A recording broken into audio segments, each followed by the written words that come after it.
Your wife, who you're clearly head over heels in love with, is having an affair with your best buddy. I think you have every right to your outrage. I am mad at the situation, but Willow has the biggest heart of anyone I've ever known. If I had any clue that she didn't want to marry me, that she wasn't just as excited as I was, I wouldn't have boxed her into this. Willow's a grown woman. She could have chosen to tell you the truth at any point since you left the hospital. I put her in a horrible situation, and she doesn't deserve the anger that I am feeling. All right. Then let's just talk about Michael. The man who you consider to be your best friend. You didn't box him in with a proposal. And when you leave the hospital, he offers you a chance to stay at the Quartermain Mansion, the big house. Seemingly a generous offer, but is it really? Because if he knows that you're there, then he can still sneak down to the gatehouse and screw your wife. And you can't do anything about it because you can't go down there on your own because you're on a wheelchair. Okay, that is enough. Michael betrayed you. Isn't it time for some payback? Why does any of this matter to you? Chase, full disclosure. I am in the middle of a financial dispute with the Quartermain family. So you're saying you were cut off from the family fortune, and now you're throwing a tantrum as a result? That's one interpretation of the situation, and not a very charitable one. And I'm surprised, Chase. I would think you, of all people, would know where I'm coming from. Why me, of all people? Because, Chase, Michael and Willow are cheating on you, and the entire Quartermain family is trying to cheat me out of my rightful inheritance. So you and Scott Baldwin are going to take them to court over a will that has already been probated. Good luck with that.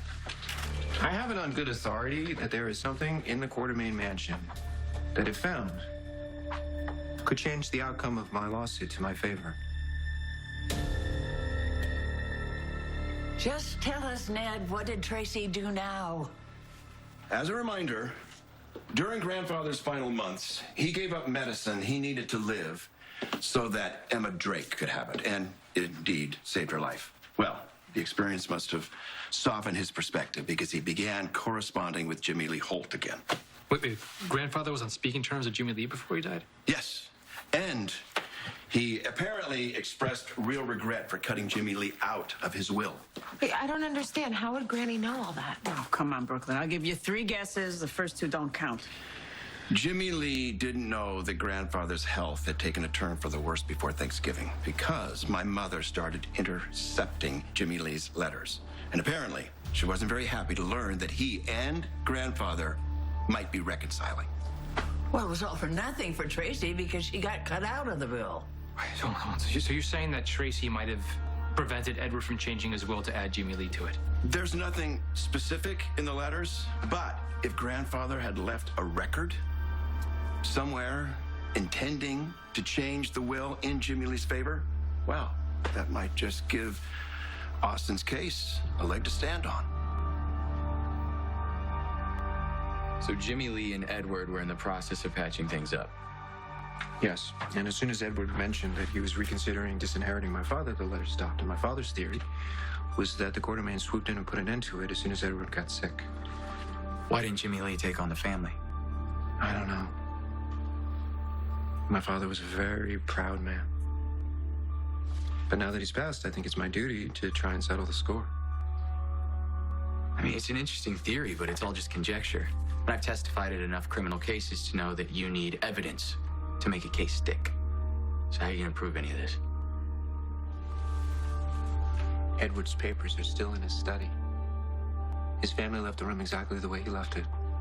And you know this how? Because when I was at the party, I poked around. And I got as far as the door to Edward's study, and I opened it. And I was about to go in when a housekeeper showed up and escorted me back downstairs.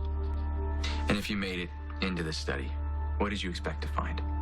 Well, if Edward was reconsidering his will and he contacted a lawyer, there'd be a record of it. Or better yet, some handwritten notes. I'm sorry, what does any of this have to do with me? Well, you live at the Quartermain Mansion. You can go to Edward's study anytime you want. You want me to do your dirty work? No.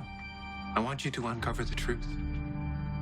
I want you to use your proximity to the family to help me claim what's rightfully mine.